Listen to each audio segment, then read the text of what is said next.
Hello guys! So, for today's video ay magluluto tayo ng sardinas. Kasi nga guys, nag-grab kami dito sa bahay ng sardinas.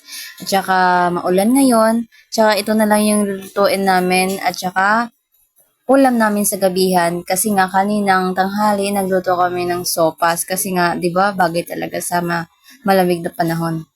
Pinabuksan ko pala sa partner ko yung sardinas guys kasi nga ang hirap buksan kasi wala siyang siyang parang clip sa itaas katulad ng iba. Kasi nga ganyan siguro kapag mga local lang at saka hindi branded, ganon, charis. So nga guys, samahan niyo ako dito. Kahit nga yung partner ko dito is nahihirapan din magbukas nito. Siyempre, yung gagawin natin mga ante is magpapainit tayo ng kawali tsaka lagyan ng mantika. Alangan, ano naman ilalagay mo dyan, di ba? Magpipido ka nga, di ba? Lagay mo tubig, di ba? Duh! At saka mga ante,